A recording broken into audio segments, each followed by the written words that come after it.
पिछले 8 सालों में, 8.5 सालों में प्रधानमंत्री नरेंद्र मोदी जी की नेतृत्व में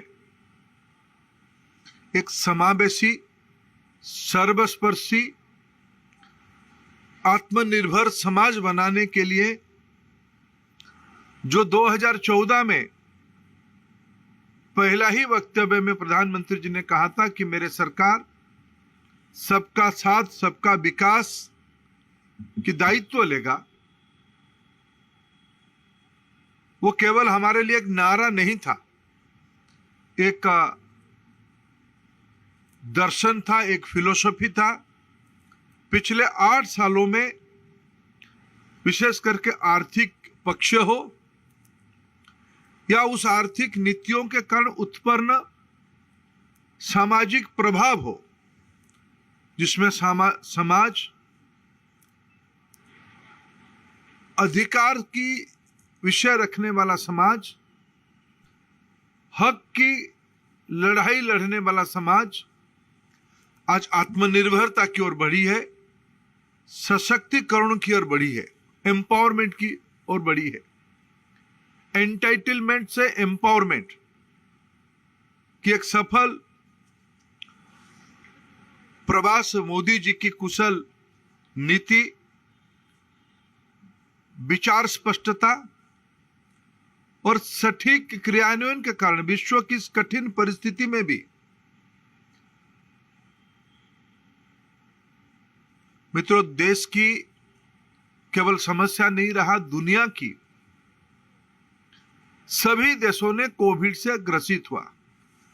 आज हम अगर थोड़ा पलट के दिखते हैं, कोविड की सफल प्रबंधन की कई आयाम आज सामने आता है, जिसमें उल्लेख करने लायक विषय है स्वदेशी टीका। आज देश की 219 करोड़ लोगों को लग चुकी है। 30 करोड़ टीका हमने बाहर भी भेजा है। यह अपने आप में भारत को सशक्तिकरण करना, एम्पावर्ड करना, आत्मनिर्भर करना, सरकार की नीति कारण वो दिन हम लोग ना भूले। कोरोना की शुरुआत के दिनों में प्रधानमंत्री स्वयं, जिसको कहते हैं हेड ऑन किया था, टीका बनाने के बारे में भी देश की वैज्ञानिकों को मिला, उनसे समझा, उनको दिशा दर्शन दिया और टीका बनी, टीका लगी और भारत आज सुरक्षित है। मित्रों, विश्व की आर्थिक स्थिति कैसे था? जब हमें दायित्व मिला, हम फ्राजाइल 5 की अंदर गिने जाते थे। 2014 में भारत 10वीं स्थान में अर्थव्यवस्था में दुनिया के अंदर खड़ी थी। आज जब हम अमूर्त काल में प्रवेश कर रहे हैं, अमूर्त महोत्सव मना रहे हैं, अंग्रेजों से गुलामी की हमारी मुक्ति से 75 साल पूरा कर रहे हैं, उस समय में हमने यूके को पीछे छोड़ के 5th पोजीशन पे आए। यह अपने आर्थिक नीति की एक बहुत बड़ी सफलता की स्टेटमेंट है। कोरोना की कष्ट काल में भारत की एक भी व्यक्ति भूखा ना रहे, इसके बारे में हमने दायित्व लिया। मोदी जी ने योजना बनाई, चिंता की। आज खाद्य सुरक्षा योजना के उपरांत 5 किलो चावल और 1 किलो दाल देश की जनता को, 80% जनता को दिया गया। और आज तो संपूर्ण मुफ्त में खाद्य सुरक्षा व्यवस्था, जो कुछ मूल्य होता था उसको शून्य करके बिना मूल्य की व्यवस्था कर दी गई है। आज विश्व की सकल जीडीपी के घरेलू उत्पादन में भारत 2014 में जब 2.6% कंट्रीब्यूशन कर रहा था, वो आज बढ़ के 3.5% तक पहुंची है। मित्रों, ये इससे बढ़िया संजोग आजादी के अमृत महोत्सव की अवसर पे कुछ नहीं हो सकता है। देश में जीएसटी कलेक्शन बढ़ी है। 14 और 22 की अगर हम तुलना करें, लगभग 22.6% टैक्स कलेक्शन बढ़ी है। उस आर्थिक सशक्तिकरण के कारण वो पैसा गया कहां? आज जिला केंद्र में डायलिसिस हो रहे देश में, हार्ट स्टेंट और अन्य जरूरी हेल्थ रिलेटेड वस्तुओं की कीमत घटी है। देश में 5,000 से ज्यादा जन औषधि केंद्र खुले गए हैं। आज देश की 16 करोड़ छोटे उद्यमी 7,74,000 करोड़ रुपया की मदद मुद्रा योजना में सरकार के कारण ले पाए हैं। पेंशन, ग्रेच्युटी, इसके एक नया पैमाना आज खड़ा हुआ है। मध्य वर्गीय लोगों की घर बनाने की आकांक्षा के लिए ऋण देने की स्लैब को बढ़ाया गया और सुविधा उपलब्ध करवाया गया है। किसानों की बारे में समग्रता से चिंता करना, किसान की मार्केटिंग फैसिलिटी बढ़े, किसान की उत्पादित चीजों को सटीक मूल्य मिले, इसकी कई योजनाओं को आज सामने लाया गया है।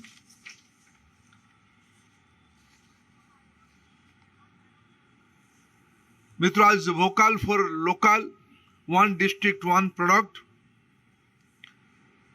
आज सरकार की एक प्राथमिक नीति बन चुकी है। अर्थनीति के Bharatmala, Sagarmala, dedicated freight corridor, उड़ान, भारत ब्रॉडबैंड नेटवर्क, ये सब के कारण देश की 21st सेंचुरी इंफ्रास्ट्रक्चर,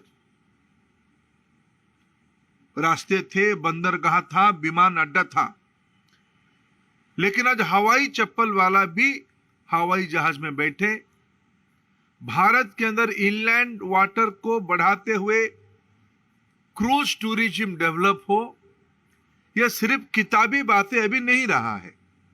यह सब देश के अंदर जिला केंद्र, कमिश्नरेट, हेडक्वार्टर में यह उसका अनुभव देश की मध्य वर्गीय नागरिक, सामान्य नागरिक लेना शुरू कर दिया है। मित्रों, कभी देश में नौजवानों की भविष्य को लेके हम सब चिंतित होते थे। रोजगार, स्वरोजगार, ये विषय चर्चा में रहती थी। पिछले कोरोना के समय में देश में स्टार्टअप्स की दुनिया की, मैं बहुत पुरानी बात नहीं कह रहा हूं, 8 साल के अंदर मैं पिछले 2 साल की बात को उल्लेख करना चाहूंगा। आज देश की नौजवान जॉब सीकर से जॉब क्रिएटर बन रहा है।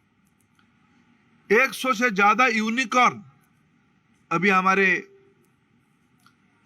प्रस्तावकों ने कई उदाहरण दिया। देश की नौजवान अपने पैर पे खड़ा होने के लिए उद्यमी बन रहा है। आत्मनिर्भर भारत,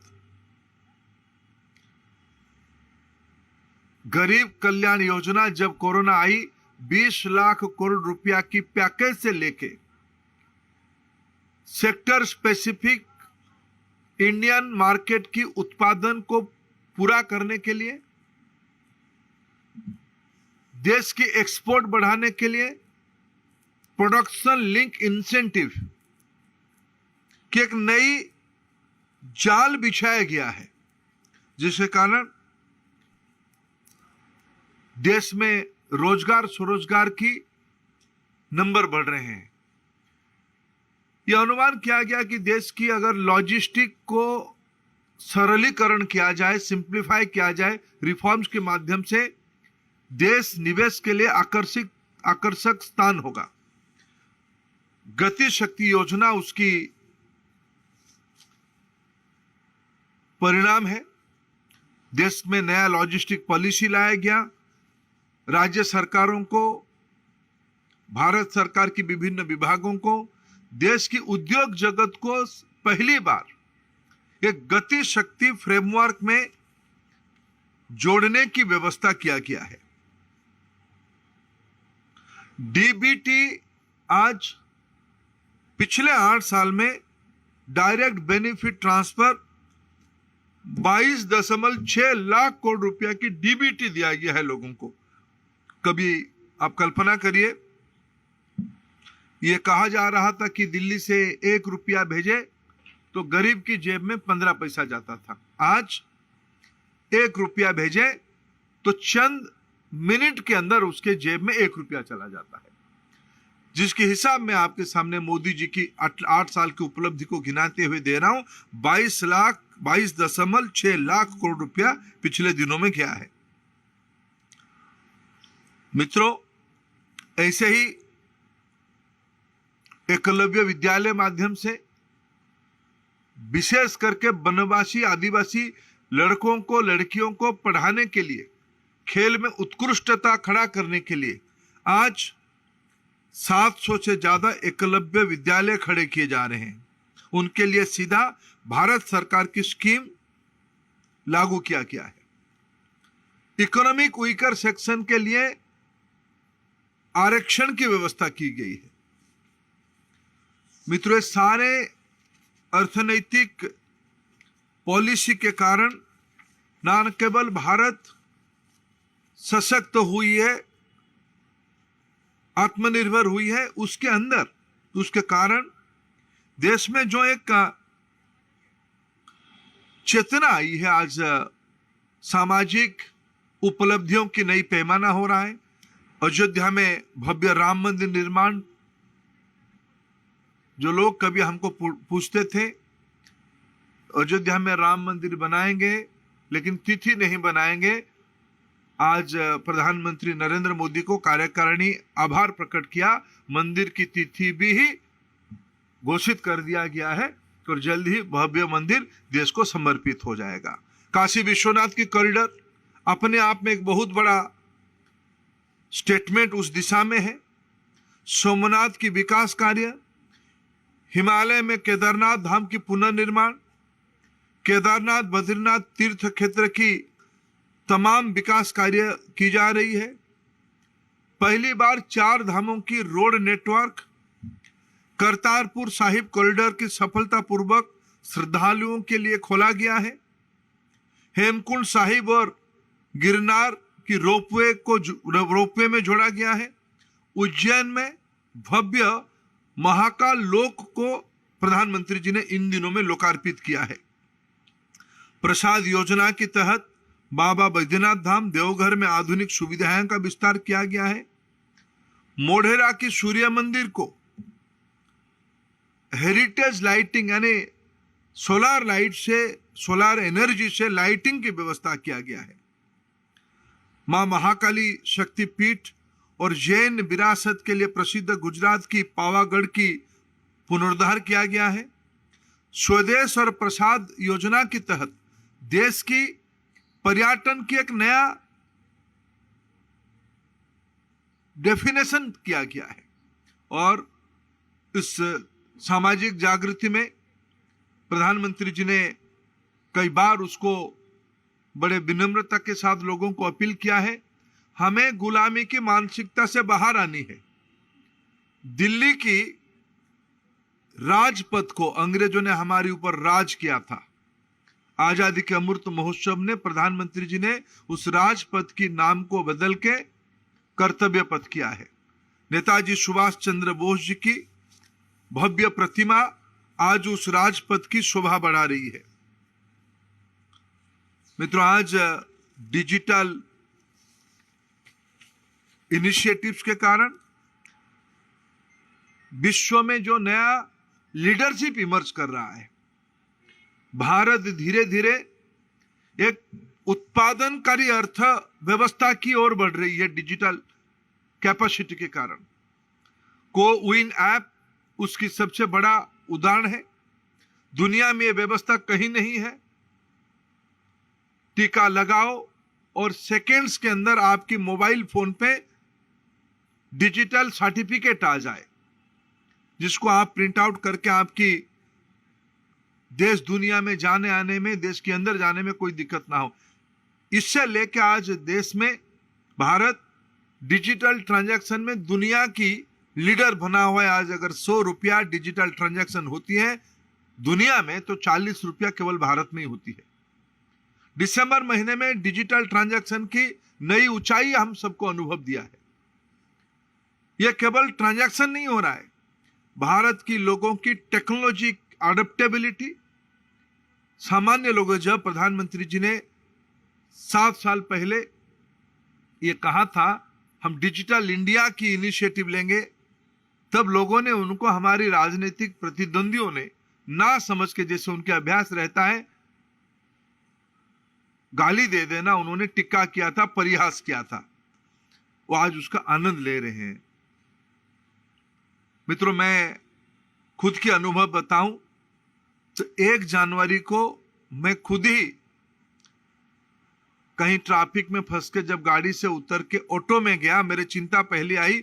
ऑटो में तो बैठ गया, कैसे मैं उसको उसकी भाड़ा दूं। मेरे पीएसओ को पूछा आपके पास भाड़ा है क्या? बोला मेरे पास भी कैश नहीं है। फिर हमने उनको पूछा, हमारी दुविधा को ध्यान में रखते हुए कोई चिंता मत करिए, वो पूछा हमको आपके पास फोन पे पेमेंट करने की व्यवस्था है कि नहीं है। मेरे पास तो नहीं था, मेरे पीएसओ के पास था। हमने 100 रुपया की पेमेंट 1 जनवरी को पे करके मैं सुखद अनुभव लिया। यह भारत की नई डिजिटल कैपेसिटी की सबसे बड़ा स्टेटमेंट है। भारत में कहीं भी जाइए, वो रेडी पटरी वाला से लेके हाई वैल्यू की ट्रांजैक्शन की पेमेंट डिजिटल प्लेटफॉर्म पे हो रही है। आने वाले दिनों में विश्व की अर्थनीति भारत की इस मॉडल को अडॉप्ट करने वाला है। मित्रों, आज सुखद संजोग है, वैश्विक नेतृत्व भारत ले रहा है। आज एक अलग से प्रस्ताव पारित हो रहा है, लेकिन आज एक ही लाइन में कहूं, आज इस प्रस्ताव ने, अर्थनीतिक सामाजिक सशक्तिकरण की इस प्रस्ताव ने G20 की सफल प्रेसिडेंसी के लिए, जिसकी काम अभी शुरू हुआ है, प्रधानमंत्री जी के नेतृत्व को सराहना किया है, उनको प्रशंसा किया है। मित्रों, मैं अगर एक विषय पे आज की हमारी अर्थनीति और सामाजिक सशक्तिकरण की इस प्रस्ताव में कहूं, भारत एक समय में एक कुंठित अर्थव्यवस्था के रूप में जाना जाता था। आज भारत में कोई नीति बनती थी तो चंद लोगों के लिए नीति बनती थी, उसके लिए मारामारी, उसके लिए व्यग्रता, उसके लिए सारे बाकी चीज होता था। आज प्रधानमंत्री की इस नीतियों के कारण आज एक सैचुरेशन की अर्थव्यवस्था यानी सबके लिए करना होगा। स्कीम चंद लोगों के लिए नहीं है, सभी के लिए। गांव में जितने लोग हैं, जितने गरीब हैं, जितने मध्यवर्गीय, सभी के लिए आज एक पॉलिटिक्स ऑफ सैचुरेशन की ओर हम बढ़ रहे हैं, गवर्नेंस ऑफ सैचुरेशन की ओर बढ़ रहे हैं। तृप्ति की जिम्मेवारी को लेकर आज हम आगे बढ़ रहे हैं। मैं कार्य समिति जो प्रस्ताव को पारित किया प्रधानमंत्री जी की सफल नीति के कारण, कुछ विषय आपके सामने मैंने उल्लेख किया। मोदी सरकार के अंतर्गत गरीबों के अधिकार से सशक्तिकरण की ओर बढ़ने की कदम, ये प्रस्ताव मैं आपके सामने उपस्थापित किया। कोई प्रश्न हो तो शैलेंद्र दीदी ने होती।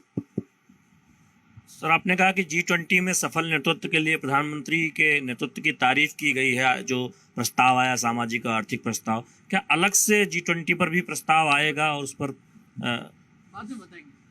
आएगा। जयशंकर जी उसकी प्रस्ताव कर रहे हैं। विकास चंद्रा, न्यूज नेशन।